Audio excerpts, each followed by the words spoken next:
नमस्कार, मेरा नाम मनदीप पूनिया है। आप देख रहे हैं गांव सवेरा। आज हमारे साथ एक हरियाणा से मेहमान है, एक पंजाब से मेहमान है। हरियाणा से राजीव सिंह गोदारा जी हैं, जो कि वकील भी हैं और सामाजिक कार्यकर्ता हैं और स्वराज अभियान के स्टेट के अध्यक्ष भी हैं।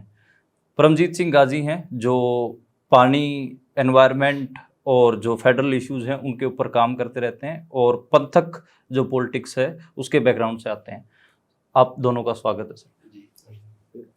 जी, सबसे पहले सवाल राजीव जी आपसे मैं शुरू करना चाहूँगा। जो हमारे जैसे जो नौजवान हैं, जो 90 के बाद पैदा हुए, जो लगातार जिनको एसवाईएल सिर्फ जब वोटें पड़ती थी उस टाइम पे एक मुद्दा सुनाई देता था कि हरियाणा में हमने सुना कि कभी नेलो बोलती थी हम पानी ले आएंगे, कभी कांग्रेस बोलती थी पानी ले आएंगे। उसके बाद फिर सुप्रीम कोर्ट 2017 में जब जजमेंट आती है तब एसवाईएल का पता चला। अभी हमें एक गाना आया सिद्धू मूसेवाला का, उसके थ्रू एसवाईएल के मुद्दे को पता चला। किसान आंदोलन में भी पता चला जब बीजेपी ने धरने चालू करवाए, लेकिन किसान जो हरियाणा के किसान थे उसने उन धरनों को उखड़वा दिया, बोला कि हमारा तो आपस का मामला है, हम दोनों स्टेट बैठ के सुलझा लेंगे। एक टाइम तक आप भी ये बात कहते रहे हो।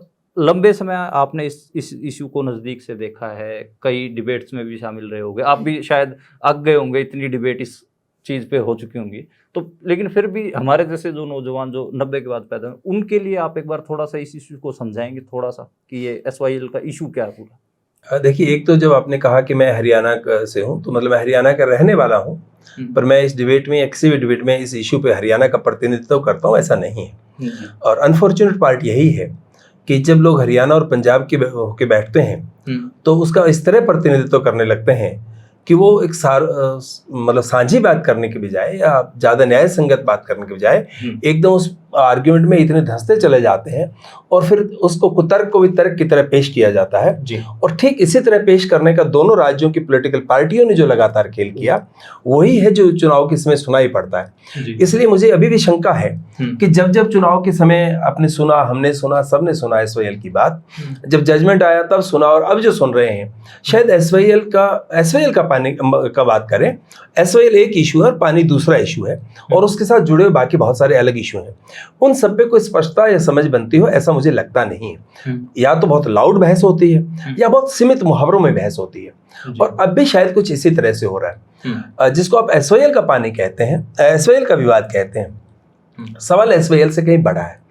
एसवाईएल का तो हरियाणा जिस हिस्से की बात कर रहा है पानी की, इंडस ट्रीटी हुई, 3 नदियों का पानी पाकिस्तान के पास जाएगा, 3 का पानी हरियाणा के पास आएगा, उस तरह इस्तेमाल करेंगे। उसमें कुछ हिस्सा बांट दिया गया, राजस्थान को भी गया। फैक्ट रिमेन्स की उस समय भारत की सरकार, जिसमें पंजाब और हरियाणा तो एक ही थे, और राजस्थान, इस समय भारत की तरफ पानी कितना आए इसको सुनिश्चित करवाने के लिए बहुत विधिवत तरीके से उस पर बहस हो सकती है कि वो उनका क्लेम झूठा था पर रखा गया, परंतु रखा गया ये सच है। और वो राजस्थान में पानी आना चाहिए, राजस्थान को पानी की जरूरत है, वो बेसिन एरिया ये कह के उस पर बहस की गई।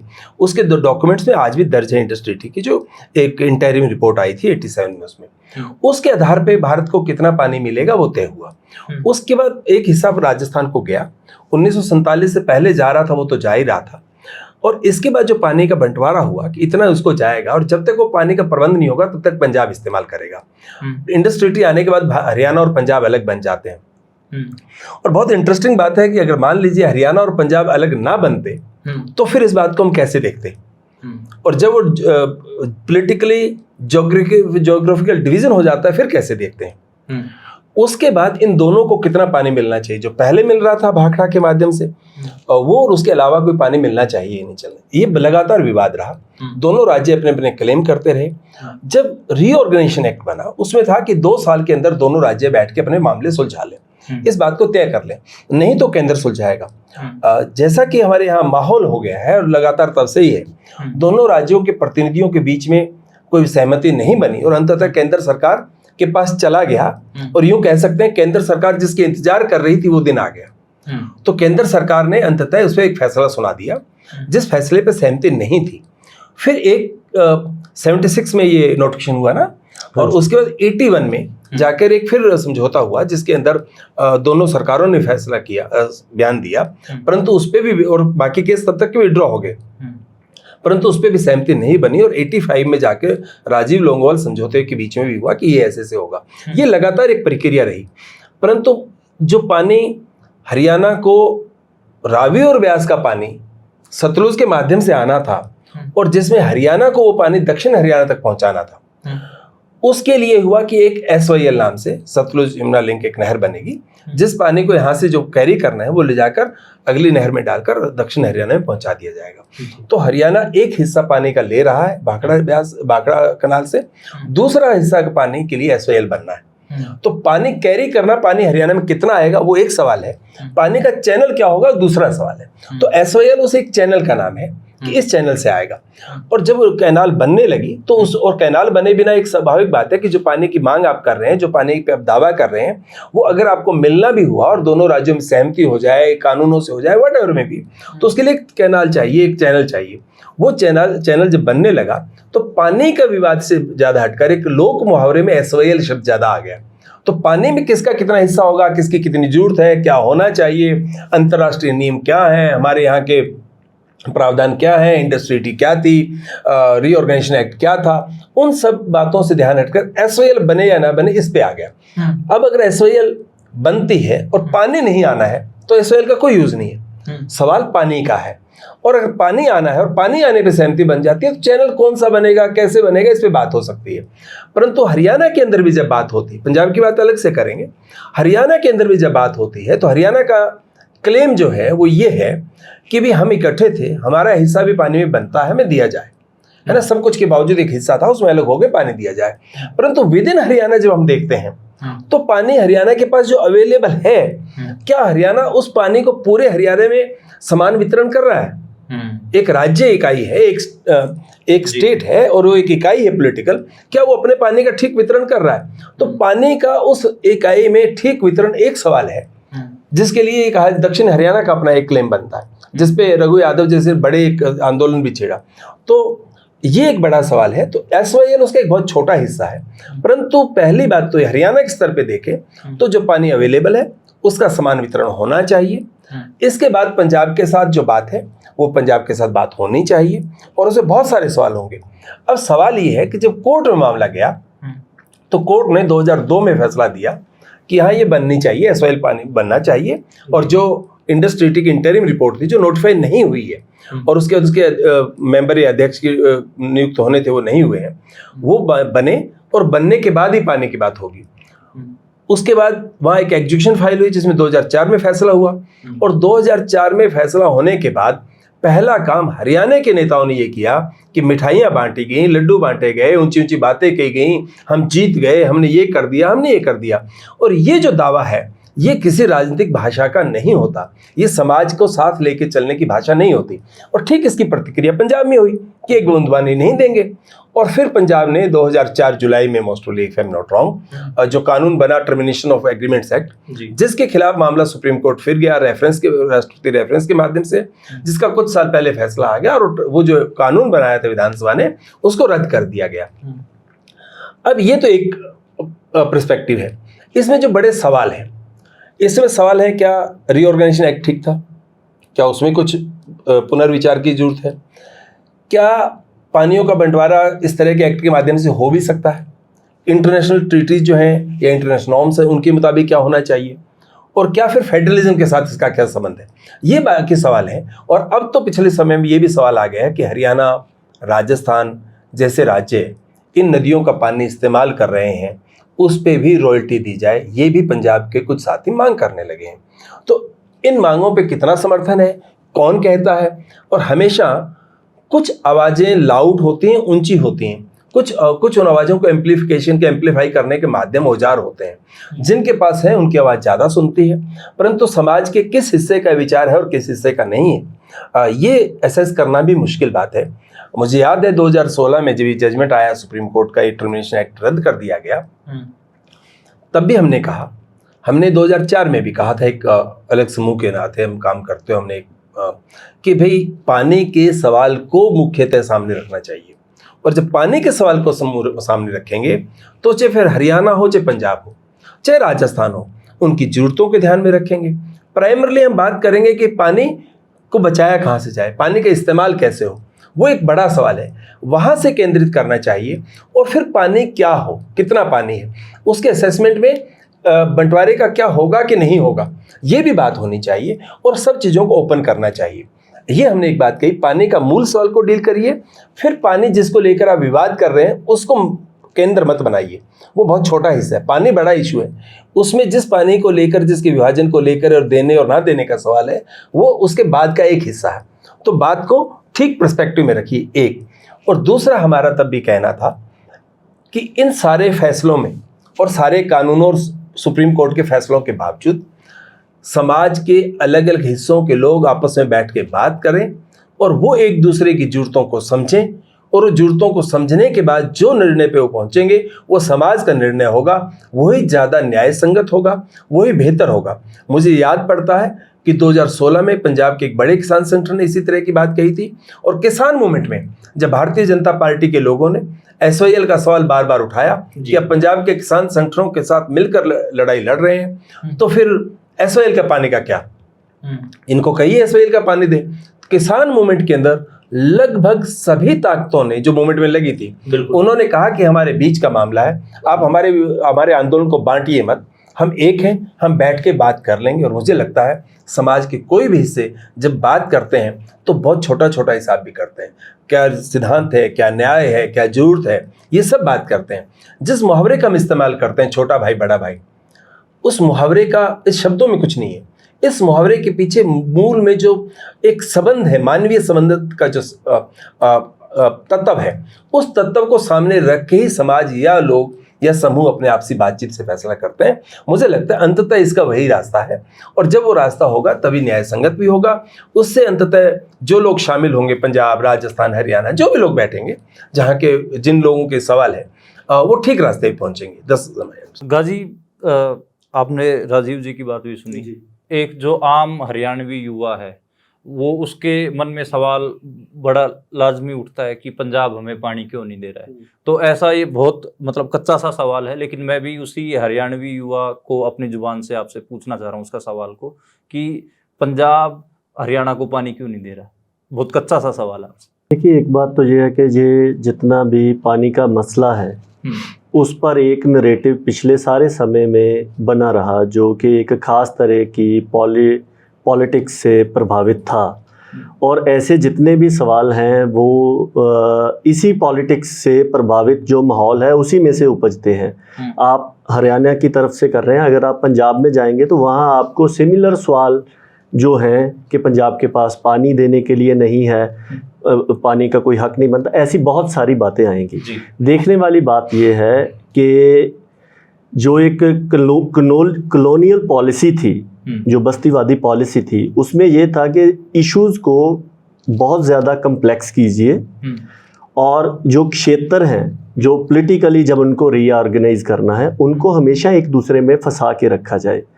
आप पंजाब की रीऑर्गेनाइजेशन में भी वो देख सकते हैं, आप नॉर्थ ईस्ट की रीऑर्गेनाइजेशन में भी देख सकते हैं, आप अफ़गानिस्तान का एरिया को देख लीजिए, वहाँ पर भी आपको वो बातें नज़र आ जाएंगी। और जो इस साउथ एशिया में स्टेट है वो बिल्कुल उसी पॉलिसी पर चल रहा है। जब भी कोई क्षेत्र रीऑर्गेनाइज होता है, वहाँ पर जियोग्राफी के मसले, कौन सा इलाका किस में शामिल करना है, हेडवर्क का कंट्रोल कहाँ पर रहना है, और उसके जो नेचुरल रिसोर्सेज हैं उसका डिस्ट्रीब्यूशन करना है, कैसे करना है, उसको कम्प्लेक्स किया जाता है। और आप देखिए, कभी भी ये मसले हल नहीं होते। बहुत बड़े बड़े फोरम्स पर एड्रेस होते हैं, पॉलिटिकल लेवल पर बहुत बड़े समझौते होते हैं, उनको बहुत बड़ी तरह से, जैसे राजीव लोंगोवाल समझौता हुआ, उसको अनाउंस किया जाता है। उसके बाद बड़े बड़े कोर्ट्स में बातें जाती हैं। राजीव जी ने भी कहा कि पानी का मसला प्राइमरी है, लेकिन इन्होंने जो जिक्र किया 2004 की जजमेंट का, जस्टिस अरिजीत पश्चात का कमेंट है, वो कहते हैं कि पानी के बारे में हमारा फैसला नहीं है, नहर बनाने के लिए है। सो ऐसी बातें जब उन ट्रिब्यूनल्स से आती हैं तो वो भी उस कॉलोनियल माइंडसेट की जो एक पॉलिसी चल रही है यहाँ पर, जो विभाजन करती है, क्षेत्रों का विभाजन करती है, मसलों को उलझाती है, उसी में मसले उलझते हैं। सो एक बात तो ये है कि जब ऐसा कोई भी सेंसिटिव मसला जो ह्यूमन लाइफ की एग्जिस्टेंस से जुड़ा हो, जो इकोलॉजी के बैलेंस से जुड़ा हो, जो नेचर से जुड़ा हुआ हो, जो नेचुरल रिसोर्सेज से जुड़ा हुआ हो, उसको हम एड्रेस किस व्यू पॉइंट से करेंगे। एक तो जो चल रही पॉलिटिक्स है पिछली सारी समय की, जिसने मसलों को कॉम्प्लेक्स ही किया है और आपस में मतभेदों को बढ़ावा दिया है, एक तो वो पॉलिटिक्स है। या तो आप उन सवालों को एड्रेस करेंगे और आप देखेंगे कि लगातार ये सवाल एड्रेस हो रहे हैं। जब हम बात कर रहे हैं तब भी लोग सोशल मीडिया पर इनके जवाब दे रहे हैं, लेकिन उस जो जवाब दिए जा रहे हैं उसमें पंजाब और हरियाणा में क्या माहौल बन रहा है? क्या वो वही माहौल नहीं बन रहा जिसके कारण ये मसले कॉम्प्लेक्स हुए थे? और एक माहौल हमने देखा जेन्युइन, जो स्ट्रगल की पॉलिटिक्स जब जहां पर चली, जब वोटों के मुफाद साइड में हुए, जब लोगों ने अपने मुद्दों की कमान अपने हाथ में ली, किसी राजनेता, किसी ऐसे कॉलोनियल सेटअप के इंस्टीट्यूशंस से हटकर, और किसानों ने यह भी कहा कि हम सुप्रीम कोर्ट के पास मामला नहीं लेके जाएंगे, वहाँ से हमें न्याय नहीं मिलेगा। बहुत क्लियरली ये बात पूरी किसान मूवमेंट ने कही और वो बात सही साबित हुई। जब आप पिछला सारा देखते हैं कि कैसे पॉलिटिकल फैसलों में जुडिशरी क्या अप्रोच लेके चलती है, वो सामने आ जाता है। सो इस मामले में मैं राजीव गदारा जी से, मेरे वहाँ पर तक पहुँचने के आर्गूमेंट अलग हो सकते हैं, इनके अलग हो सकते हैं, लेकिन जिस पॉइंट पर ये पहुँचे कि सोसाइटी को अपने हाथ में ये मसला लेना चाहिए, उसमें से क्वेश्चन फ्रेम होने चाहिए और उन क्वेश्चंस को एड्रेस करना चाहिए जिससे इन मामलों की कम्प्लेक्सिटी घटे, इनकी जो उलझन तानी फैली हुई है वो कम हो, ये सुलझने की तरफ जाएं। अगर ये ना भी सुलझे तो कम से कम इनके कारण जो आपस में कलेश बढ़ता है वो ना बढ़े, एक संवाद का माहौल बने, उस तरफ जाएगा। लेकिन वो कैसे जाएगा? वो एक ही तरह से जा सकता है कि जब समाज अपनी जिम्मेवारी ले, सोसाइटी डेलीगेट करती है पॉलिटिकल पावर्स पॉलिटिकल सेटअप को, लेकिन जब वही पॉलिटिकल सेटअप डिलीवर करना बंद कर दे और मसलों को उलझाए, कॉम्प्लेक्स करे, शोषण की तरफ लेकर जाए, विभाजन की तरफ लेकर जाए, तो सोसाइटी के पास ये हक भी होता है कि वो अपने मामलों को खुद अपने हाथ में ले। और किसान मूवमेंट ने ये दिखाया है कि ये हो सकता है और इस लाइन पर हमें बढ़ना चाहिए। इस तरह के सवाल फ्रेम होने चाहिए कि कैसे इनको एड्रेस किया जाए। गाजी, पर 2-3 सवाल ऐसे हैं जिनको लेकर बहुत शोर मचाया जाता है और जो बहुत लाउड भी सवाल हैं। जैसे एक राजीव जी ने भी कहा कि पानी की रॉयल्टी मिलनी चाहिए पंजाब को। दूसरा एक सवाल हमें बहुत लगातार, एक चीज़ हमें बहुत लगातार सुनने को मिलती है, इंटरनेशनल राइपेरियन एक्ट, जिसकी वजह से भाई हरियाणा को पानी नहीं दिया जा सकता या राजस्थान को पानी देना न्याय संगत नहीं है। ये 2-3 चीज़ें हमें पंजाब के साथियों से सुनने को मिलती हैं। तो एक तो पंजाब के साथी बोलते हैं पानी पे रॉयल्टी मिलनी चाहिए, जैसे कोयला है, कोयला नेचुरल रिसोर्स है, उसके लिए पैसा मिलता है, तो इसके लिए भी रॉयल्टी मिले। तो ये इन सवाल को कैसे देखते हो? नहीं, देखिए एक बात तो ये है, अगर ये सवाल एक तो ये है कि उसी सेटअप में से निकले हुए क्वेश्चन हैं, अगर आप चाहते हैं तो हम ब्रीफली एड्रेस कर सकते हैं, लेकिन मेरा ये मानना है कि इन सवालों के बारे में जो हरियाणा के लोग हैं वो सोचें कि क्या ये न्याय संगत बात है, क्या पंजाब को कभी रॉयल्टी मिलती भी थी? तो उनको मालूम पड़ेगा कि मिलती थी। जब गंग कनाल गई, सर गंगा राम ने कनाल राजस्थान में पानी ले जाने के लिए की थी, और वो किन सिचुएशंस में वो कनाल निकली थी, तब पानी की क्या स्थिति थी। और इंटरनेशनल नॉर्म्स जो हैं, एक तो ये है कि कोई एक्ट नहीं है internationally, these are norms and widely accepted norms. ये नियम हैं जो आम तौर पर इंटरनेशनल कम्युनिटी और इंटरनेशनल ट्रिब्यूनल से मान्यता प्राप्त है कि अगर, अभी देखिए नदियां तो बहुत बड़ी हैं, एक देश से दूसरे में जाती हैं, दूसरे से तीसरे में जाती हैं, तो उनमें भी पानी को लेकर झगड़ा होता है, उनका कैसे हल किया जाता है, तो वो राइपेरियन रूल के मुताबिक है। दूसरा जो विभाजन का मसला है, उसके लिए एक बेसिन का सिद्धांत है। हमारे यहाँ 2 प्रमुख बेसिन हैं। आप देखेंगे कि जो गंगा है उसका बहाव उलट दिशा में है, हमारे सतलुज का, रावी का, ब्यास का, घग्गर का, इनका बहाव जो है वो अलग है। ये अरब सागर में जाकर गिरते हैं, वो बंगाल की खाड़ी में बिल्कुल ऑपोजिट डायरेक्शन में जाके गिरती है। तो पानी का जब विभाजन होता है तो वो बेसिन सिद्धांत को लेकर होता है। उसमें पॉलिटिकल यूनिट्स मैटर नहीं करते। सो ऐसे बहुत सारी कॉम्प्लेक्सिटीज हैं जो कि जेन्युइन कॉम्प्लेक्सिटीज हैं जो लोगों को मालूम होनी चाहिए, लेकिन वो नहीं होती। और रॉयल्टी का इशू आ जाता है। देखिए, पंजाब जिस सिचुएशन में पंजाब और हरियाणा है, हमारा ग्राउंड वाटर का क्राइसिस एक बराबर है। पंजाब का ग्राउंड वाटर का क्राइसिस चर्चा में है क्योंकि पंजाब के कुछ IAS ऑफिसर थे जिन्होंने पंजाब के ग्राउंड वाटर का जो कुल जल भंडार था उसका data central ground water board की रिपोर्ट से निकालकर और उसकी सारी कैलकुलेशन दिखाकर बता दिया कि 22 साल में पानी खत्म होने जा रहा है। डेटा हरियाणा की डाटा बता सकते हैं कि डाटा देखिए, पंजाब का जो कुल ग्राउंड वाटर की सिचुएशन है, पंजाब में जो एक्सरे विधि है सैटेलाइट से, और उसमें कई फॉरेन की यूनिवर्सिटीज़ शामिल थी, उसमें नासा का डाटा था, सेंट्रल ग्राउंड वाटर बोर्ड था, पंजाब सरकार के जो अदारे थे वो थे। 2017 में सेंट्रल ग्राउंड वाटर बोर्ड की रिपोर्ट है। 2017 में जो सेंट्रल ग्राउंड वाटर बोर्ड की रिपोर्ट थी जिसमें कि बहुत सारी यूनिवर्सिटीज़ ने भी कोलैबोरेट किया था, इंटरनेशनल ऑर्गेनाइजेशंस ने किया था, और एक्सरे जो एक सैटेलाइट विधि है कि ज़मीन के नीचे जल भंडार कितना है, सो वो सारे डाटे से ये बात सामने आती है जो सेंट्रल ग्राउंड वाटर बोर्ड की रिपोर्ट थी उसके मुताबिक कि पंजाब में ज़मीन के नीचे 2600 लाख एकड़ फुट ज़मीनी पानी का भंडार है। उसमें से हर साल उस पानी में हर साल 175 लाख एकड़ फुट जो पानी है वो रिसाव होकर ज़मीन के नीचे जाता है। जो पानी हम ज़मीन से बाहर निकाल रहे हैं वो 290 लाख एकड़ फुट है। सो हर साल 115 लाख एकड़ फुट पानी जो है वो पंजाब के ज़मीनी जल भंडार में से कम हो जाता है।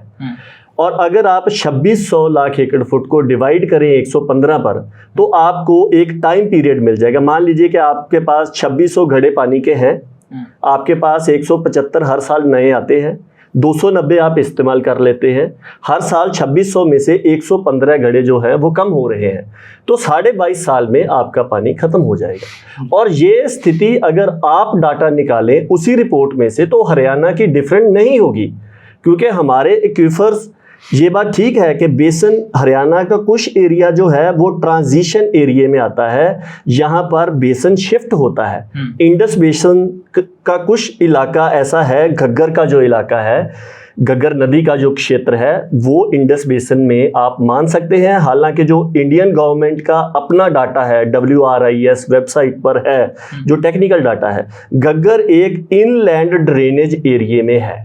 सो इनलैंड ड्रेनेज एरिया मींस जहां से दो बेसन ट्रांजिट करते हैं, अलग होते हैं। सो इसीलिए इनका भाव इस तरफ है। लेकिन हरियाणा का जो क्षेत्र इसमें आता है उसकी सिचुएशन पंजाब से अलग नहीं होगी।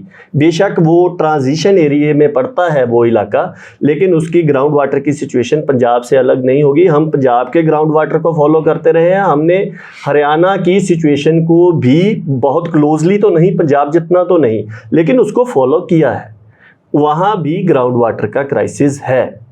सो ऐसी स्थिति में क्या अप्रोच हो? क्या हम वो अप्रोच लेकर चलें जो हमें हमारे असल मुद्दों से, जो हमारे सामने एक ग्राउंड वाटर का क्राइसिस खड़ा है, उससे हमारा ध्यान हटाती है और एक ऐसी पॉलिटिक्स में लेकर जाती है जो 17 लाख एकड़ फीट की पॉलिटिक्स है। ये बात भी बता दूं कि SYL का 51% पानी जो है वो हरियाणा को मिल रहा है। आप ऐसा मत सोचिए कि आपको हरियाणा का पानी नहीं मिल रहा।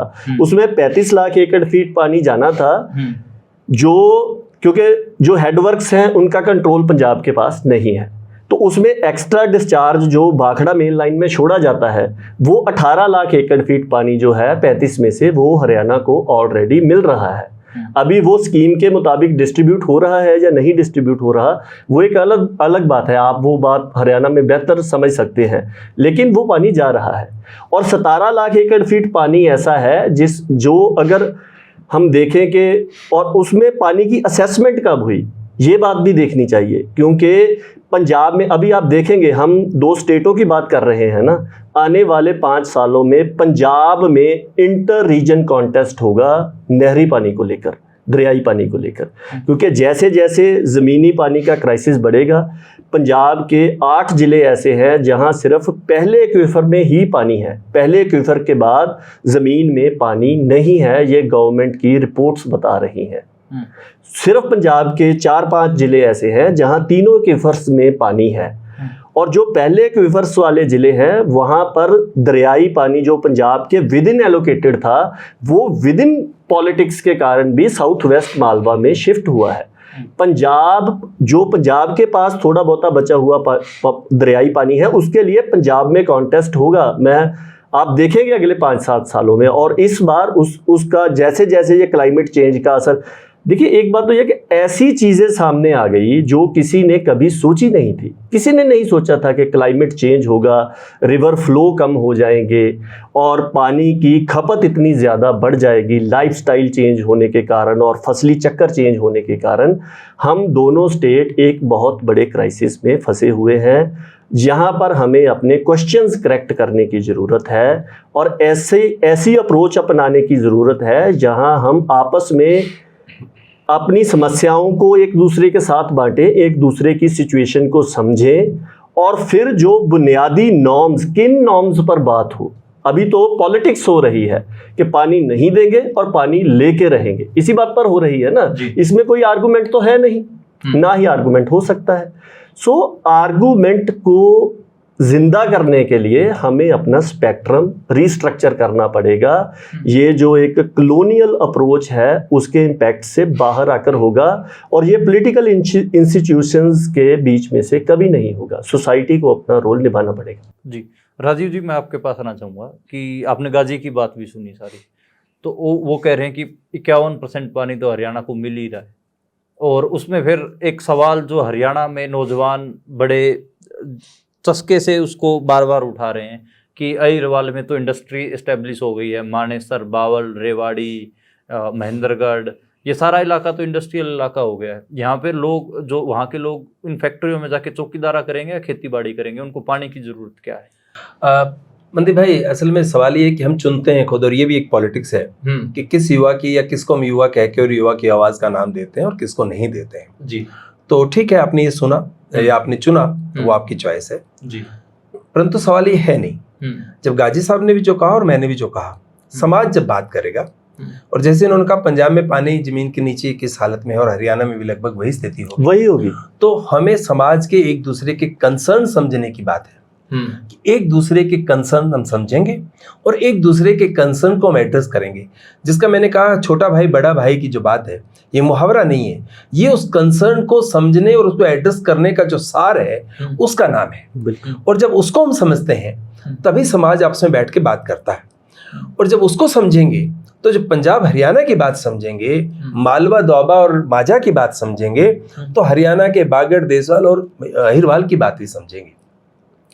ये जिस समाज के पास ऊंची आवाज है, जिस समाज के पास ताकत रही है, उस समाज का कुछ हिस्सा अपनी बात कहता है और दूसरा हिस्सा उसको पकड़ के उठा देता है। और आप और मैं कहते हैं युवा पंजाब हरियाणा का ये कह रहा है, पर क्या रेवाड़ी का युवा क्या कह रहा है, गुड़गांव महेंद्रगढ़ का युवा क्या कह रहा है, और क्या पूरा अहिरवाल जिसको हम कह रहे हैं, जो भिवानी से शुरू होकर पूरा का पूरा क्षेत्र जिसमें पानी जाना चाहिए, क्या वो इंडस्ट्रियलाइजेशन हो गया, वो चौकीदारा करने लगे हैं? और करने लगे हैं तो क्यों करने लगे हैं? सवाल ये भी देखने का है। इसलिए इतने स्वीपिंग स्टेटमेंट्स पे बात करना मुझे लगता है पूरे मामले को ट्रिवलाइज करना होता है, उसमें बहुत गंभीर चर्चा जो है उसके तत्वों को नकारना होता है। इस तरह की बातों को सुन के, तो जिसको मैंने सुन लिया फेसबुक पे, सोशल मीडिया पे, मैं उसकी बात कर दूंगा।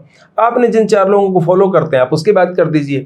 सोशल मीडिया पे भी हमारे अपने अपने मोहल्ले हैं, हमारे मोहल्लों में समाज में हो सकता है कि अलग अलग मोहल्लों के बीच में भी विचार और संस्कृति से एकदम अलग अलग संस्कृति और विचार के लोग अलग अलग मोहल्लों में बसते हैं, ये संभव है। सोशल मीडिया के जो मोहल्ले हैं उस पे तो मोटा मोटा हमारे मोहल्लों में मोटा मोटा हमारी ही तरह की समझ वाले लोग रह रहे होते हैं। या तो हमें ब्लॉक कर देते हैं या हम ब्लॉक कर देते हैं। हम फॉलो किसको करते हैं? जो मेरी तरह, लगभग मेरी तरह सोचता है, कम से कम एक दिशा में सोचता है। इसलिए उस तरह के बंटे हुए एकांगी किस्म के मोहल्लों की बात करेंगे तो फिर समाज का आपसी बातचीत नहीं होगा। लेकिन जो ये सेक्शन जो ये लगातार जो आवाज उठा रहा है वो सेक्शन है जो हमने किसान आंदोलन में सक्रिय देखा। मैं जिनको ज़्यादा फॉलो कर रहा हूँ सोशल मीडिया पे, जो संगठनों में बंधे, जो किसान आंदोलन में ज़्यादा सक्रिय थे, वो किसान आंदोलन के हवाले से ही अहिरवाल को गाहे बगाहे टारगेट भी करते रहते हैं। और चाहे इस भर्ती वाला मामला भी आया, अग्निपथ वाला, उसमें भी अहिरवाल को ठीक ठाक टारगेट कर रहे थे वही सेक्शन। दूसरी बात, राजीव जी, क्या आपको लगता है कि जो हरियाणा में जो पानी का जो मसला है उसको किसी तरीके से जो बीजेपी की सरकार है वो डील कर पाएगी या डील कर पा रही है, या फिर जो आम आदमी पार्टी के सुशील गुप्ता की जो स्टेटमेंट है जिसको गाने में आगे भी इस्तेमाल किया गया है, तो क्या आम आदमी पार्टी, क्योंकि दिल्ली भी उनकी सरकार है और पंजाब में भी सरकार है उनकी, तो वो किसकी, और हरियाणा में वो सरकार बनाना चाह रही है, तो वो किस किस्म से इसको उलझाएगी या सुलझाएगी, आपको क्या लगता है? देखिए, बीजेपी क्या करेगी और आम आदमी पार्टी क्या करेंगी, मेरा राजनीतिक तौर पे दोनों से बहुत घनघोर विरोध है। भारतीय जनता पार्टी से विरोध है और जी आम आदमी पार्टी से भी जी परंतु मेरा ना कांग्रेस से प्रेम है, ना मेरा अकालियों से, ना मेरा चौटाला से। परंतु अगर हम सबकी स्थिति देखेंगे तो जगह एक ही जगह आके सब गिरते हैं जी। और वो जगह क्या है? अकाली पंजाब की पार्टी है, इनेलो हरियाणा की पार्टी। आप छोड़ दीजिए उनके आर्गुमेंट को, कांग्रेस के आर्गुमेंट को लीजिए। कांग्रेस का, पंजाब की कांग्रेस क्या बोलती रही और हरियाणा की कांग्रेस क्या बोलती रही, ठीक वही बात बीजेपी भी करती है। हरियाणा की बीजेपी और पंजाब की बीजेपी सेंट्रल पार्टीज हैं, हाईकमांड इनको निर्देश देता है, लगातार ये बहस चलती है कि केंद्र के हाईकमांड के कंट्रोल में है ना, बावजूद वो हाईकमांड ये नहीं बोलता कि इस पे हम क्या सोचेंगे, क्योंकि साझा नहीं सोचना चाहता, क्योंकि दोनों के इसी विभाजन में उसकी पॉलिटिक्स खड़ी है और आम आदमी पार्टी भी वही कर रही है। तो इसलिए कौन कर पाएगा, ये नाम से नहीं होगा। जो एक साझी बात करना चाहेगा, जो साझेपन में बात करेगा, जो पानी के सवाल को समाज का सवाल मानेगा, वो इसके हल के लिए प्रयास करेगा। तो क्या आपको, आप सवाल मैं बीच में ही रोक रहा हूँ, क्या आपको लगता है कि हरियाणा और पंजाब के जो स्टेक होल्डर्स हैं, जिनके पास पावर हैं, क्या वो इस सवाल को हल करने की तरफ बढ़ेंगे? पिछले 20-25 साल से तो देख ही रहे हैं कि वो जो पार्टीज हैं जिनको आपने बकायदा नाम लेकर भी चिन्हित किया, वो तो नहीं कर रही हैं उसको। देखिए, कभी कोई राजनीतिक पार्टी नहीं, जिसके हाथ में सत्ता है वो अपनी सत्ता को मेंटेन करने के लिए हर कुतर्क इस्तेमाल करेगा, हर तरह का नैरेटिव गढ़ेगा, उसको एम्प्लीफाई करेगा। मूल विचार जब सत्ता हो जाएगा तो ये करेगा। परंतु समाज की ताकत हमेशा ये होती है कि समाज उस सत्ता में बैठे लोगों को यहां ले आए कि पहले उनको शब्दों में, बातचीत में उसे एड्रेस करना पड़े और अंततः उसको मूल रूप से एड्रेस करना पड़े। ये समाज की ताकत है। आप इस देश के अंदर सामाजिक न्याय के आंदोलन को देखिए जी। जिन वर्गों में आज हम आंदोलन देख रहे हैं, क्या 92 में मंडल कमीशन की रिपोर्ट लागू होने पे आंदोलन कहाँ था और कैसे था जी, और किस तरह का था? परंतु आज सामाजिक न्याय का विचार कहाँ है? पहले वो शब्दों में आता है, हम सामाजिक न्याय को पैरोकार हैं, तो हम कहते हैं अरे तुम पैरोकार कहाँ से, तुमने तो ये किया, 50 सवाल होते हैं। असल में पैरोकार होते नहीं है उसमें, परंतु समाज का दबाव ये है कि उनका प्रतिनिधित्व करने को मजबूर करता है, उनको प्रतिनिधित्व देने को मजबूर करता है। राजनीतिक पार्टियां और सत्ता के जो में बैठे होते हैं, जरूरी नहीं कि उनकी मूल राजनीति समाज के प्रति उतनी ही प्रतिबद्ध हो, परंतु समाज की एकता, समाज की आवाज, समाज की न्याय संगत आवाज। समाज में भी जब हम कहते हैं तो बहुत तरह की आवाज है।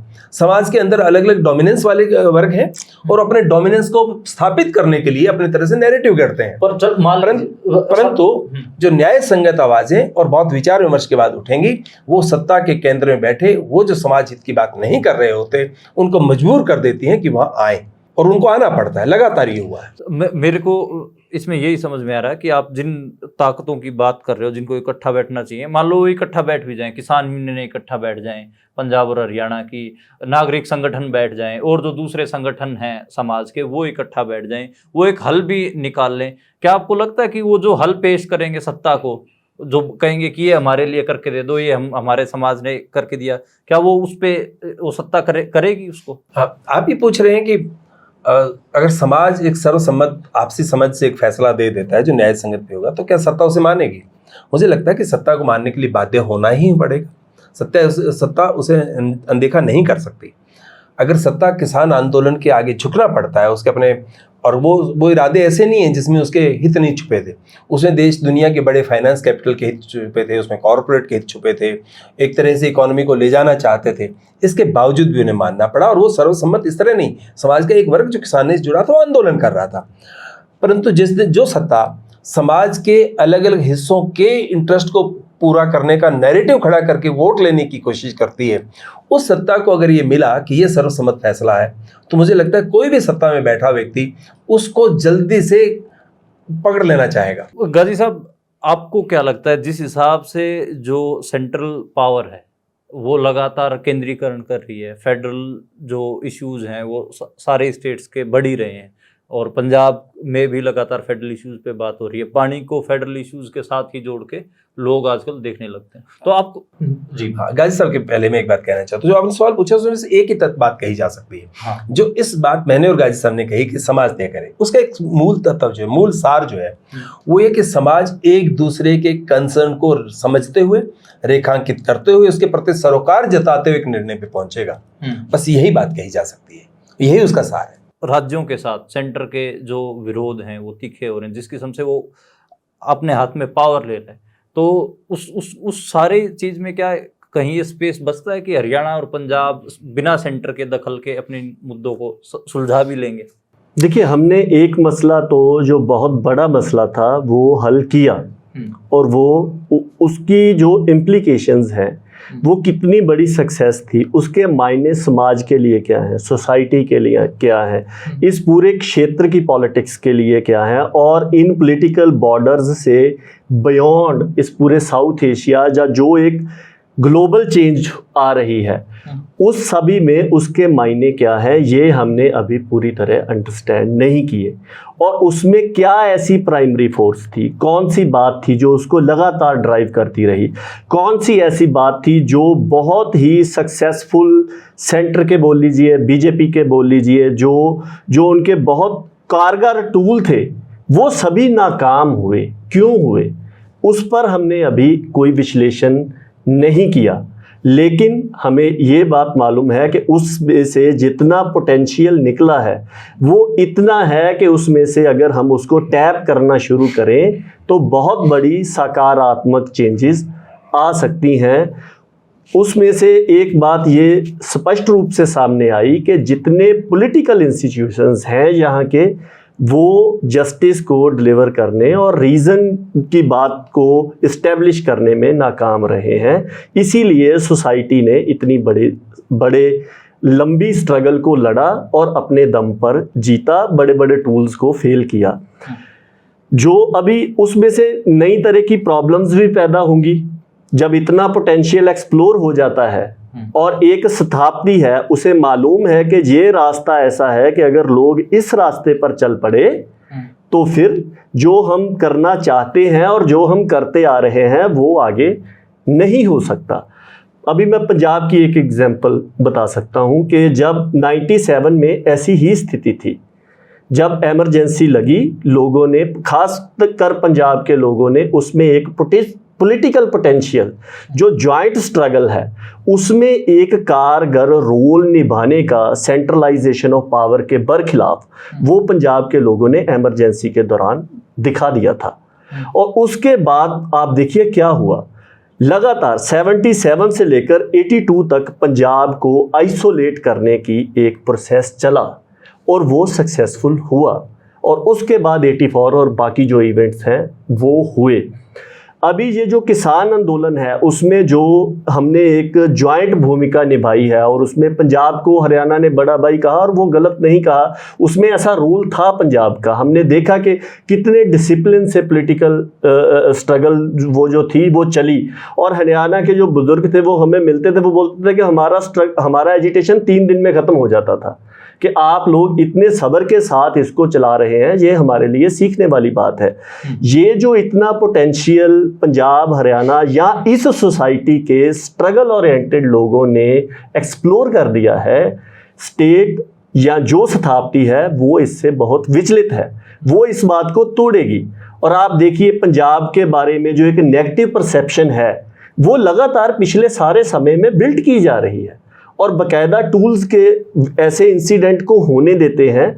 हमें मालूम है यहाँ पर भी कैसे होता है, कैसे ऐसे होता है कि ऐसी घटनाएं हो जाती हैं और उसके बाद उसको इस्तेमाल किया जाता है डेमोनाइज करने के लिए, पंजाब के बारे में एक एंटी परसेप्शन खड़ी करने के लिए। और ये भी जो मसला आया है, अगर तो हमारी पंजाब और हरियाणा की अप्रोच जो हमने फार्मर्स मूवमेंट में रखी थी वो रखेंगे तो हम इसको पॉजिटिव तरफ लेकर जा सकते हैं। लेकिन जो सोशल मीडिया पर एक माहौल बन रहा है, अगर हम उस तरफ कदम बढ़ाएंगे तो हम उस पोटेंशियल जो किसान एजिटेशन की स्ट्रगल में सामने आया था उसको वेस्ट करेंगे और उसके फॉल आउट होंगे। सिर्फ पंजाब और हरियाणा के लिए नहीं होंगे, सभी के लिए होंगे। हमने जो एक भाईचारा बिल्ड किया है उसको नुकसान होगा, और जो एक इस पूरे क्षेत्र, इस पूरे इंडियन सब कॉन्टिनेंट के लोगों में जो एक ये उम्मीद जागी है कि सोशल स्ट्रगल, सोशल जो सेक्शंस हैं वो किसी स्ट्रगल को लीड करके उसको कामयाबी से अपनी बात मनवा सकते हैं। और कितने, मैं मतलब उसके बाद नागालैंड में गया हूँ, कलकत्ता में गया हूँ, बॉम्बे में गया हूँ, पुणे में गया हूँ, आदिवासियों से मिला हूँ, और जो नॉर्थ ईस्ट की सोसाइटीज़ हैं उनसे मिला हूँ। वो सभी इस बात को मानते हैं कि ये जो आपने पंजाब हरियाणा के लोगों ने मिलकर एक ऐसी बात खड़ी की है, आप इसको आगे लेकर चलें। हिस्ट्री में ऐसा हुआ है कि जब जब लोगों ने ऐसे स्ट्रगल को लीड किया है वो कामयाब हुए हैं।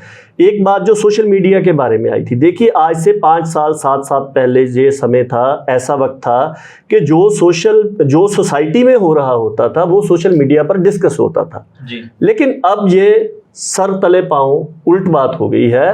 वो ऐसे हो गई कि जो सोशल मीडिया पर हो रहा है वो अब सोसाइटी में डिस्कस हो रहा है। सो इसलिए वहाँ पर कितनी भी बेतुकी बात हो उसे हम इग्नोर नहीं कर सकते। और उसको काउंटर कैसे किया जा सकता है, उसके कुछ नॉर्म्स हैं। जो न्याय संगत बात करने वाले सेक्शन हैं उनको सामने लाकर और उनको अपनी बात पूरे ज़बरदस्त तरीके से रखने से ही उसे काउंटर किया जा सकता है। और हमें जो रिसेंट ये जो फार्मर्स स्ट्रगल हैं उसके जो फ्रूट्स हैं जो हमें दिख नहीं रहे कि वो कितने हैं, उन पर बात करनी चाहिए। और उसमें जो एक लाइन हम लेकर चले थे, हमें उस लाइन को एक्सप्लोर करना चाहिए, क्योंकि उसके अलावा जो दूसरी लाइन है वो हमें मालूम है, वो पिछले 70 साल से हरियाणा का भी नुकसान कर रही है, पंजाब का भी कर रही है, सभी लोगों का कर रही है। और फेडरलिज्म की बात तो होती है, लेकिन उसका होता क्या, लगातार सेंट्रलाइजेशन ऑफ पावर बढ़ती जा रही है। अगर उन असूलों से खेलेंगे तो हारेंगे। अगर हम जितनी देर तक जो हमने नए असूल बनाए हैं फार्मर्स एजिटेशन में उनको स्थापित नहीं करते और उनको लेकर आगे नहीं बढ़ते तो कामयाबी नहीं हो सकती। उनको आगे लेकर बढ़ेंगे तो अभी मिरेकल्स होंगे, और आप हम परमात्मा करेगा वो होते हुए देखेंगे, जैसे हमने ये किसान एजिटेशन में देखा। एक ये कि पंजाब के मामले में आता तो फेडरल इश्यूज, फेडरल जो सवाल है उनके ऊपर बात होने लगती है। हरियाणा में मैंने कभी फेडरल इश्यूज को लेकर कोई डिबेट नहीं सुनी। क्या आपको नहीं लगता कि हरियाणा में भी किसी किस्म के फेडरल इश्यूज हैं, या फिर जो सेंट्रलाइजेशन बढ़ रहा है, चाहे वो जीएसटी के नाम पे हो या फिर और 4 चीज़ें हों, जिससे कि मुख्यमंत्री हमारे स्टेट्स के चौकीदार बनकर ही रह गए हैं, तो उसके ऊपर बात क्यों नहीं हो पाती? और होती है तो कौन कौन से ऐसे पॉइंट है हरियाणा को लेकर भी? किसी भी राज्य का अपना एक पॉलिटिकल दायरा रहता है और उसी दायरे में सवाल उठते हैं। पंजाब का अपना एक अलग पॉलिटिकल कैरेक्टर रहा है, पॉलिटिकल मुहावरा रहा है, जिसमें फेडरलिज्म के सवाल उठते रहे हैं। परंतु कभी कभी जैसे अभी विधानसभा का चुनाव हुआ और मैंने कई अपने साथियों को कहा कि आपसे बात करते हमें लगता था पंजाब में तो फेडरलिज्म का सवाल बहुत ऊंचा और बहुत गंभीर है, परंतु चुनाव नतीजे तो नहीं बताते कैसा कि वो वैसा ही समाज में है। तो समाज में क्या है, उसमें कुछ लोग उस सवाल को प्रमुखता से उठाने वाले हैं कि नहीं है, ये एक सवाल। हरियाणा में अभी वो स्थिति नहीं है। हरियाणा में जो गंभीर सवाल उठाने वाले लोगों की ही गिनती कम है। मैं एक छोटा सा मुहावरे में या एक बात कही जो आपसे में होती है उसमें बताता हूँ। हमारे एक साथी ने कोर्ट में एक दिन कहा, ये कई साल पुरानी बात हो गई, उन्होंने कहा हरियाणा में हमारे साथी हम सब क्या बात करते हैं, सुबह बैठते हैं तो हम बात करते हैं कल चौटाला की रैली बड़ी थी कि भजनलाल की बड़ी थी कि हुड्डा की रैली बड़ी थी, है ना, ये जो किसकी ताकत बड़ी थी और किसकी नहीं थी, हम ये बात करते हैं। और ये अगर बुद्धिजीवी समाज में, जिसको हम बुद्धिजीवी कहते हैं, उसके बीच में विमर्श रहेगा तो सवाल नहीं उठेंगे। एक दूसरा, जब वो फेडरलिज्म की बात करते हैं, और ये सवाल मुझे लगता है गाजी साहब इसके बारे में बात कहेंगे, मुझे लगता है पंजाब के अंदर भी वो समस्या है। मुहावरे में एक बात है, फेडरलिज्म का मूल सिद्धांत क्या है, मूल फेडरलिज्म क्या है। फेडरलिज्म इतना नहीं है कि देश के अंदर इतने राज्य हैं और इतने राज्यों के अंदर अपनी ताकत होनी चाहिए। वो इतना नीचे जब जाएगा तो उसके अंदर अपने जिलों की और अपने क्षेत्रों की बात भी होगी, और क्षेत्रों की गांव है वहां तक की बात होगी, और फिर गांव के अंदर भी जो अलग अलग वर्ग हैं उनकी भी स्वायत्तता की बात होगी, उनके भी अधिकारों की भागीदारी की बात होगी। जब हरियाणा के जिस आपने सवाल कहा कि बेतुके सवालों को हम रख रहे हैं और सवाल इस तरह उठ रहे हैं, उन बेतुके और तर्क के साथ जो सवाल है उनके बारे में जजमेंट हम दें अच्छी बात नहीं है, परंतु ये सवाल वहाँ कहाँ है कि समाज में क्या हो रहा है। जैसे आपने बात किया कि अहिरवाल में तो पानी की अब जरूरत क्या है, तो हमने मान लिया कि हरियाणा एक इकाई, पहले हम बाद में मानते हैं कि पंजाब एक इकाई, हरियाणा एक इकाई, इसके अंदर कितनी इकाइयां वो हम भूल जाते हैं। हरियाणा के अंदर बाकी हरियाणा एक इकाई, अहिरवाल एक इकाई, इसके अंदर कितनी इकाइयां वो हम भूल रहे हैं। जी बिल्कुल। तो इकाइयों के अंदर इकाइयां जो हैं उनको रेखांकित नहीं करेंगे तो फेडरलिज्म की बात बहुत नीचे तक डिपेंड नहीं करेगी। और जब तक उस समझ के साथ हम फेडरलिज्म की बात नहीं करेंगे तो कहीं ना कहीं वापस, जैसे मैंने पंजाब का कहा कि बहुत उम्मीद से देखते थे, बहुत सारे सवालों पर डिसएग्रीमेंट्स हो सकते हैं, अलग अलग सवालों पे पंजाब के बहुत सारे फेडरलिज्म की बात कहने वाले साथी जो कहते हैं, परंतु राज्यों को अपने अधिकार होने चाहिए, गांव को अपने अधिकार होने चाहिए, समुदायों के बीच में अपनी तरह से बात होनी चाहिए, परंतु जो न्याय संगत नहीं है, जो अन्यायपूर्वक विधियां हैं, उन पे कोई केंद्रीय सत्ता या राज्य सत्ता उसका कंट्रोल होना चाहिए कि अन्याय ना हो किसी वर्ग के साथ। तो ये पूरी समझ कितनी धरातल पे उतर पा रही है उसको अलग तरह हम देखते हैं। असल में जो पूरा सवाल है, समाज का कौन वर्ग कितना पावरफुल है, उसके पास आवाज है कि नहीं है। और ये मैं जब कह रहा हूं तो याद मतलब रेखांकित करना चाहूंगा, समाज के बहुत बड़े हिस्से के पास आज भी आवाज नहीं है, या वो बोल नहीं पाते हैं या बोलते हैं तो कोई सुनता नहीं है, और अगर आवाज है तो एम्पलीफायर नहीं है, वो अपनी आवाज को एम्पलीफाई नहीं कर पा रहे। आज हम सोशल मीडिया की बात करते हैं, सोशल मीडिया ने बहुत स्पेस दिया है, परंतु अंततः पाएंगे कि सोशल मीडिया में भी स्पेस जैसे पहले समाज में था कि जो गांव का बड़ा चौधरी है, बड़ा सरदार है, बड़ा धनाढ़ है या तो डोमिनेंस वर्ग है जिसके जमीन जायदाद है, उसकी आवाज सुनी जाएगी। और कोई भी जाएगा तो कहेगा हमारे तो आजकल गांव में ऐसा होता है। और दूसरे जो गरीब है, जो खेत में काम कर रहा है और जो भूखे पेट लगा हुआ है, उसकी आवाज नहीं सुनी जाती। सोशल मीडिया में ले दे के वो अंतर मेंटेन है। कुछ जगहों पे जैसे वहां भी जब नए असर्शन के मुद्दे उठे, नई पहचान के मुद्दे उठे, नए सोशल जस्टिस के मुद्दे उठे, जैसे जैसे उठे, तो वहाँ जो हाशिए पे था उन्होंने भी अपनी आवाज़ को अर्जित किया और एम्पलीफाई किया। वो सोशल मीडिया में वो भी हो रहा है, परंतु लार्जली अभी भी वो अंतर है, उनको रेखांकित करने की जरूरत है। और वो विचार जब समाज में बैठेगा तो वो फेडरलिज्म के मुहावरे में आएगा। हरियाणा में तो अभी फेडरलिज्म, ह्यूमन राइट्स, ये सवाल समाज के बीच में पहुँचे नहीं, इन पर चर्चा नहीं होती है।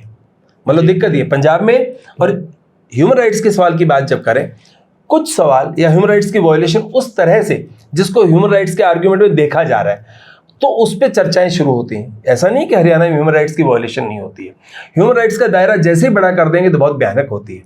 पंजाब में पुलिस एट्रोसिटीज बहुत रहीं, उसके ब्रक्स ह्यूमन राइट्स के सवाल उठे, आवाज़ उठी और ह्यूमन राइट्स की अंडरस्टैंडिंग भी बनी जी। परंतु स्टेट जो है वो वायलेशन करती है, ह्यूमन राइट्स वायलेशन उतना ही नहीं होता, उसके आगे भी होता है, जो हरियाणा पंजाब दोनों में बहुत लंबे समय से मौजूद है और आज भी है। तो उसको जब पहचानना शुरू करेंगे तो नया पॉलिटिकल डायमेंशन बनेगा।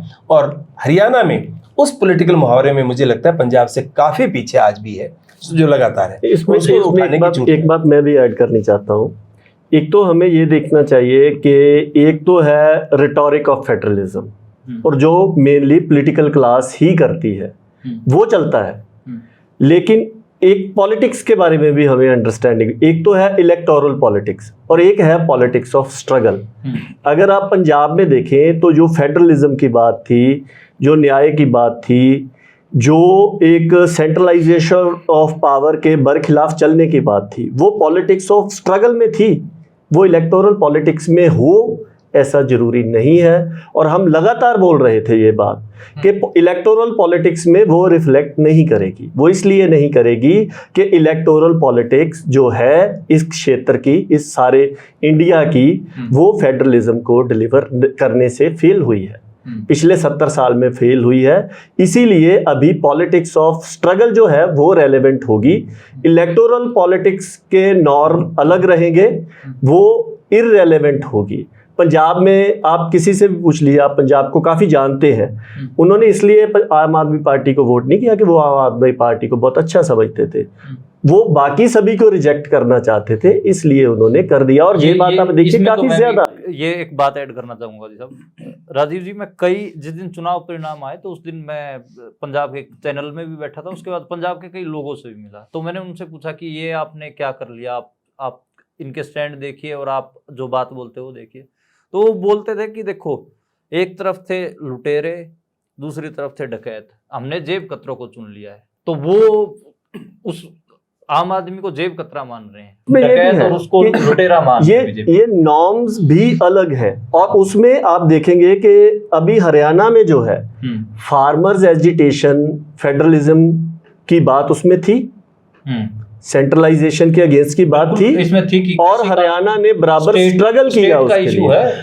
मैं थोड़ा सा ना आपसे, आपने जो बात कही इसको रिफ्रेम आप करिए। आपने कहा पंजाब में लोग ये कह रहे थे, और बगाजी साहब ने भी कहा कि बाकी इस तरह के थे तो अल्टीमेटली चुन लिया।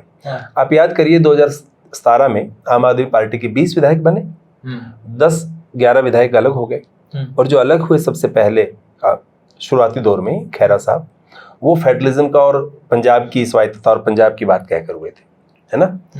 और वो एक नई बात कह रहे थे। वो उन 17 में बदलाव के लिए 20 चुने गए थे, उनमें से एक थे, और उनके साथ कई अलग हुए उसी तरह के थे, कंवर संधू जैसे सब, और वो उसी में थे, उसी आर्गुमेंट के साथ आए थे, चुने गए थे। उनसे अलग होकर एक अलग बात कही डॉक्टर धर्मवीर गांधी ने भी वही बात कही। अगर आपको सिर्फ नया चुनने का बात था और ये इतना ही सिंपल होता, तो फिर वो धड़ा अपने आप में क्यों मजबूत नहीं हो गया होता, और उसमें फिर और बहुत सारे लोग जो आम आदमी पार्टी के साथ नहीं गए वो शामिल हो जाते। उसमें ये है कि एक बात हमें समझनी चाहिए कि लोग इस बात को समझते हैं कि ये जो पॉलिटिकल क्लास की तरफ से फेडरलिज्म की बात है वो रिटोरिक, बहुतात की तरफ से रिटोरिक ही है, वो दे डोंट मीन इट। जो मीन करते भी हो उनको मालूम है कि जो इंडिया का पॉलिटिकल सिस्टम है वो फेडरलिज्म डिलीवर करने में फेल हुआ है, और ऐसा बिल्कुल भी नहीं है कि एक दो लोग या एक पार्टी उसको डिलीवर करने के तक ले जाएगी। जब हम ये बात कर रहे हैं कि ओवरऑल पॉलिटिकल स्ट्रक्चर जो है वो जो उसकी जिम्मेवारी सोसाइटी ने डेलीगेट की थी, उनको बाढ़ बनाया था, वो बाढ़ अब खेत को खा रही है, तो सोसाइटी अपनी जो क्लेम है वो अपने हाथों में ले रही है। कहीं पर बिल्कुल प्रत्यक्ष रूप में ले रही है, कहीं पर हम कह सकते हैं कि वो अंडर करंट है। सो ये कुछ बातें हैं जो अंडर करंट है। ये बात बहुतात लोग जो पंजाब में से, जैसे जब रिजल्ट आए तो तभी एक ट्विटर स्पेस चल रही थी, काफ़ी पंजाब पूरे इंडिया में से जर्नलिस्ट थे, तो वो इस बात पर बहुत ज़्यादा हैरान थे कि किसान जिन्होंने इतनी बड़ी मूवमेंट को लीड किया था, उनकी पॉलिटिकल पार्टी का ये हश्र हुआ, कि ये कैसे हो गया। तो तब हमने तभी भी ये बात कही थी, इवन इलेक्शन से पहले हमने किसान आगुओं को भी ये बात कही थी कि आपका जो रोल है, आपकी जो पावर है वो इतनी बड़ी हो गई है कि आप इंडिया की पॉलिटिक्स को शेप कर सकते हैं। वो कैसे कर सकते हैं? इंडिया में जितनी भी ऑपोजिशन है वो बटी हुई है, वो अपने आप इकट्ठी नहीं हो सकती, क्योंकि ऑपोजिशन कब इकट्ठी होती है? या तो एक बहुत ज़्यादा पावरफुल हो तो बाकी इकट्ठे हो जाते हैं। जैसे यूपीए 1 यूपीए 2 में हमने देखा, कांग्रेस तब इतनी बड़ी थी कि वो बाकियों को साथ ले लेती थी, अब वो वैसी नहीं रही। और दूसरे कब होता है? जब कोई ऐसी पॉलिटिकल पावर हो जो वोट पॉलिटिक्स में हिस्सा ना ले, लेकिन जिसका कद रुतबा इतना हो कि वो सब बाकियों को प्रभावित करने की कैपेसिटी रखती हो। तो किसान मूवमेंट ऐसी एक पॉलिटिकल पावर बन सकती थी अगर वो पॉलिटिक्स में, खुद वोट पॉलिटिक्स में शामिल ना होते, तो वो उनको इकट्ठा करने की कोशिश कर सकते थे, उसके रिजल्ट पॉजिटिव भी आ सकते थे। अगर आप खुद पॉलिटिक्स में जाएंगे, हमने उनको बात कही थी कि अगर आप खुद पॉलिटिक्स में जाएंगे, आपके कैंडिडेट्स अपनी जमानत भी नहीं बचा सकते, क्योंकि लोग अपने आपके साथ एक अलग तरह की पॉलिटिक्स के लिए थे, वो इलेक्टोरल पॉलिटिक्स में आपका साथ नहीं देंगे, और वो हुआ। और इस बात को समझना चाहिए। काफी बात फैल रही है और अभी इसको समेटते हैं, क्योंकि SYL से शुरू होते हुए हम यात्रा फेडरलिज्म की भी कराए हैं, पानी के सवाल को भी, हाँ, पानी के सवाल की भी बात की। और एक जो आपके दोनों के विचार से मुझे जो समझ में आया कि आप दोनों ही चाहते हैं कि जो हरियाणा और पंजाब का समाज है और समाज के जो स्टेक होल्डर हैं वो इकट्ठा बैठें और इस मामले पे बातचीत करें, जो जिन पॉलिटिकल मुहावरों में बातचीत हो रही है, फिर जिस कॉलोनियल माइंडसेट की गाजी आपने बात की उसमें जो बात हो रही है उससे थोड़ा सा निकल के बात करने की ज़रूरत है। तो ये एक मोटा मोटा सिट्टा आज की हमारी बातचीत का निकला। मैं बस आखिरी में एक ही बहुत थोड़े में पूछना चाहूँगा, क्या आपने सिद्धू मूसेवाला जो अब नहीं है उनका गाना सुना SYL का, जिसकी वजह से हम इकट्ठा भी और बातचीत भी हमने की? मैंने उनके गाने को कोई सुन रहा था, उसमें कुछ चीज़ें सुनी, बल्कि मैं एक बार्बर की दुकान पे था और वहाँ बज रहा था, वहाँ मैंने सुना। मैंने उसे पूछा आपको पंजाबी आती है कि, पता लगा कि वो उत्तर प्रदेश का कोई व्यक्ति है, उसने तो हाथ में नाम गुदवा रखा था।